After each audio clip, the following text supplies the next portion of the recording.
Hooray! Cheers! Wow! Hey, you're brilliant here. Hippie! You did it. So, I'm sure you're all very happy and excited after passing your 11th standard board exams. Congratulations on passing your exams, my dear students. One question to ask you. Did any of you thank the Lord? A grateful heart always thanks the Lord. If you haven't done it, let us all together do it today. I will give thanks to you, Lord, with all my heart. I will tell of all your wonderful deeds. I will give thanks to you, Lord, with all my heart. I will tell of all your wonderful deeds. Just think of your 11th standard, how you entered the school as a newcomer, how you entered into that class. You had so much of fear, so much of anxiety. All the subjects were totally new. But see what God has done for you. You've all passed your board exams, 100% result in your class. And moreover, you've got 3 centums. So we should really be thankful to the Lord, girls. Do you have a grateful heart that give thanks to the Lord? Will you join hands with your family, thanking God with a grateful heart? Dear students, what is your condition today? Are you thanking the Lord for all that He has done for you in the past? If not, make a resolution today that you will give thanks unto the Lord for all His benefits, not forgetting even a single one. The Lord always blesses a grateful heart. So together, give thanks. Let us all give thanks to the Lord one more time. Lord, thank you for all the things that you have done for us. I will tell of all your wonderful deeds. A very blessed, a prosperous, a healthy August to each one of you. I want you to have your textbook, girls. Do you have your textbooks with you? Shall we turn on to page number 80? Okay, 80 and 81. We have already seen the functions of money, the various functions. The functions of money can be classified under 4 categories. They are the primary functions, the secondary functions, the contingent functions, and other functions. Today, let us see the supply of money. Page number 81, 5.3. Supply of money. So the bank which controls the money supply in India is the Reserve Bank of India. So the Reserve Bank of India is called as the central bank of our country, or it is the monetary authority of our country. So the supply of money is regulated by the Reserve Bank of India. So what do you mean by supply of money? It refers to the total amount of money in an economy. So the supply of money means it refers to the total amount of money in an economy. It refers to the amount of money which is in circulation in an economy at a given point of time. I'm pretty sure that you will be able to follow this. So the money supply means it refers to the amount of money which is in circulation. The amount of money that we are using in a society at a particular point of time is called as supply of money. So the supply of money plays a crucial role in the determination of price level and interest rate. So the supply of money is a very important factor in determining the price level and the interest rate in a country. So it is viewed at a given point. If it is viewed at a given point of time, it is a stock. At a given point of time, money is viewed as a stock. At a particular time, money is viewed as a stock, and over a period of time, it is considered to be a flow. Over a period of time, money is considered to be a flow. Supply of money at a fixed time or at a specific time or a point of time is called as stock. In India, currency notes are issued by the RBI. You are pretty sure about this. Okay, in India, only the currency note is issued by the RBI. We do not have the capacity to print notes or mint coins and use it. Only the RBI has to issue the currency, and the coins are issued by the Ministry of Finance, Government of India. So the currency notes are issued by the Reserve Bank of India, and the coins are issued by the Ministry of Finance, Government of India. This point you have to note because it might be asked as a 1-mark question. Measures of money supply. So let us see the measures of money supply. So the money supply is a stock variable. Money supply is a stock variable. So RBI publishes information for 4 alternative measures of money supply. So the money supply can be categorized as 4 things at a particular point of time. 1, M1, 2, M2, 3, M3, and 4 is M4. So there are 4 alternative measures of money supply, namely M1, M2, M3, and M4. So what is M1? M1 is the currency, the coins, and the demand deposits. Okay, all the currencies that we are using, the coins that we are using, and the deposits, okay, that we keep it in the bank. Those are called as demand deposits. Whenever I demand, I should get that money. That's why it is called as demand deposit.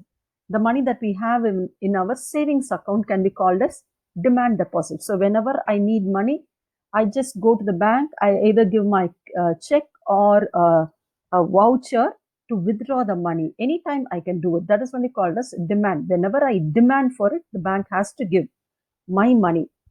But there should be money in my account. Without the money, I cannot go to the bank and ask, give my money, give my money. With zero balance, I cannot demand. Only if there is money in my account, I can demand. That is only called as demand deposit. So M1 is currency, coins, and the demand deposits. M2, what is M2? M2 is M1, that is currency, coins, and demand deposits, plus savings deposit with post office savings bank. You can save even in the post office. Okay, you can save in the bank as well as post office. So post office savings is called as post office savings bank. So you can either save it in the bank or you can also save it in the post office. So what is M2? M2 is M1 plus all the savings deposit that we hold in the post office savings bank. M3. M3 is M2 plus time deposits of all the commercial and cooperative banks. So what is time deposit? That is when I save some money. I save it for a particular period of time, 6 months or 1 year or 2 years, or maybe for a long term, 5 years. So until such time, I cannot go to the bank and claim that money because the interest rates for time deposits will be more. So M3 is M2 plus time deposits of all commercial and cooperative banks. What is M4? M4 is M3 plus total deposits with the post office. All the deposits by the individuals, by the firms, okay, the recurring deposits, whatever we have in the post office. That is only called as total deposits with the post office. So M4 is equal to M3 plus total deposits with post office. So money supply is a stock variable. So RBI publishes information for 4 alternative measures of money supply, namely M1, M2, M3, and M4. So here M1 and M2 are known as narrow money. M1 and M2 are known as narrow money. M3 and M4 are called as broad money. M1 and M2 are called as narrow money. M3 and M4 are called as broad money. So note all these for 1-mark questions. Okay. So the currency note, other names. The currency notes is also called as fiat money. The currency notes are also called as fiat money. M1 and M2 are called as narrow money. M3 and M4 are called as a broad money. Do you know that our currency symbol has got we have a symbol for our currency?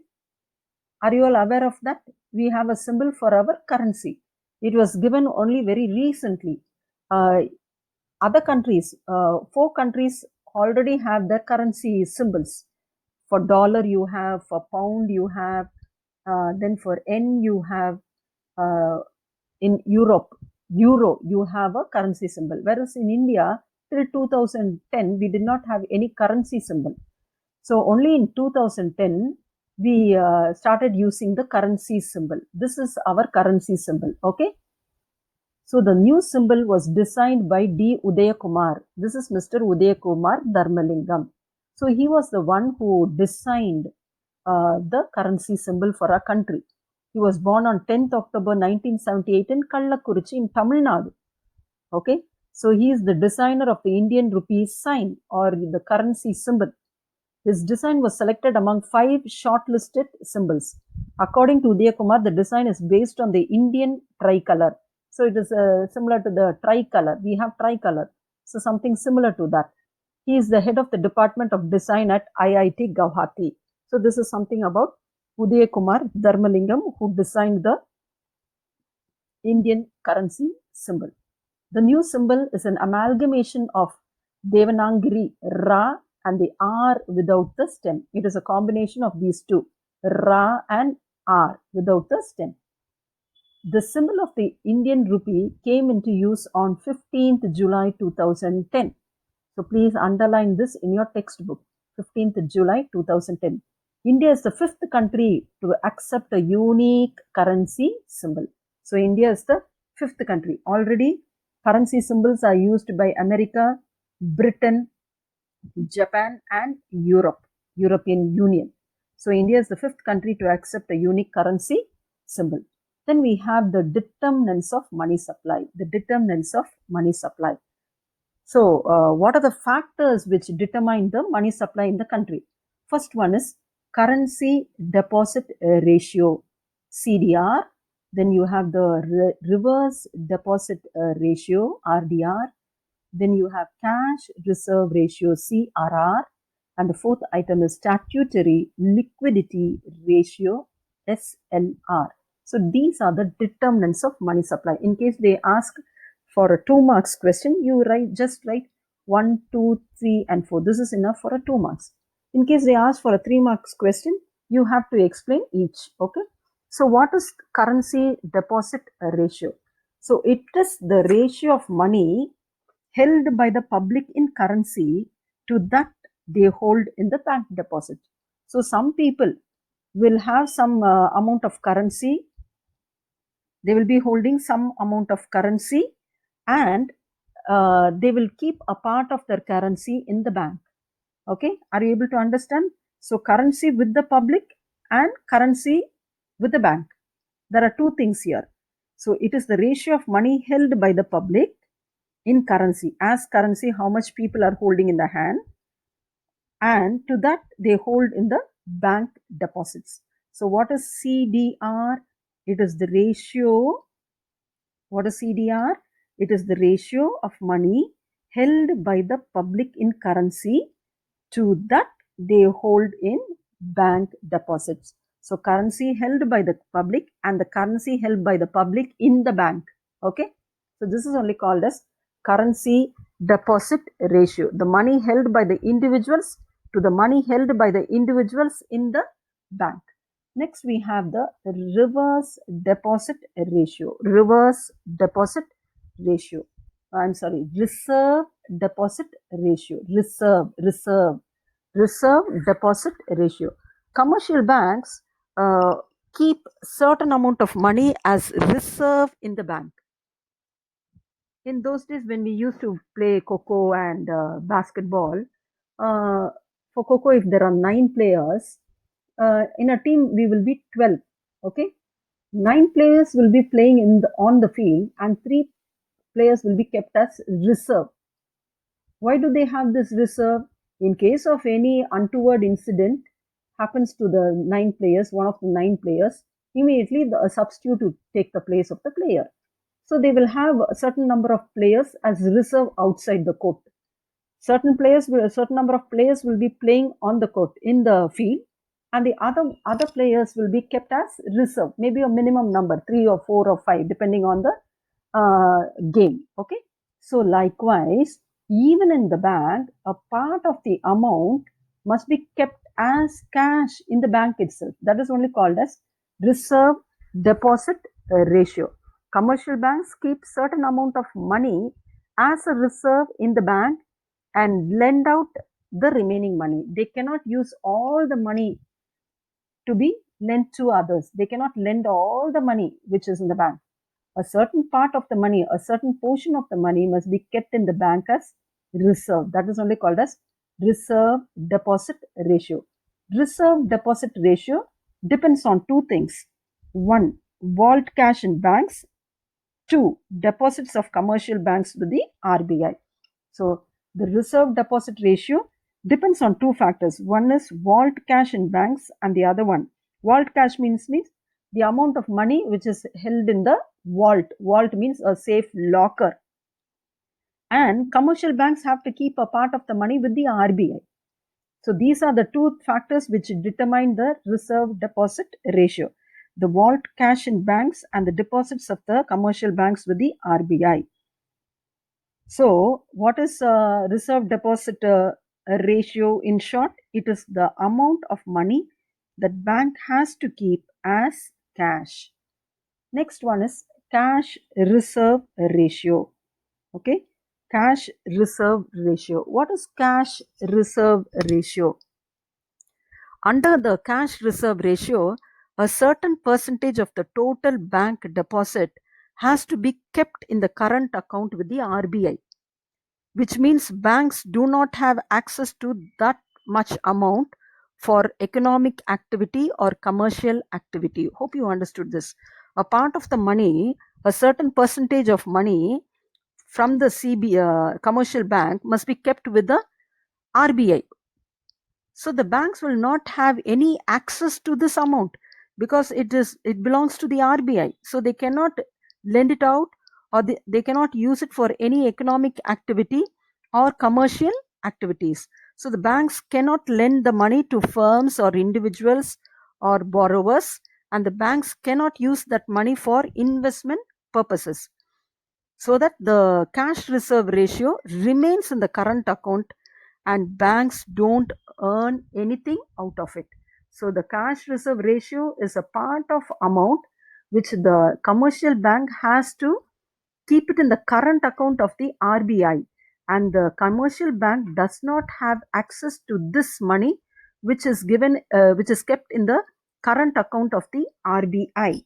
So what is cash reserve ratio? It is the fraction of the deposits the banks must keep with RBI. So in simple, that is what is in your book. It is the fraction of the deposits the banks must keep with RBI.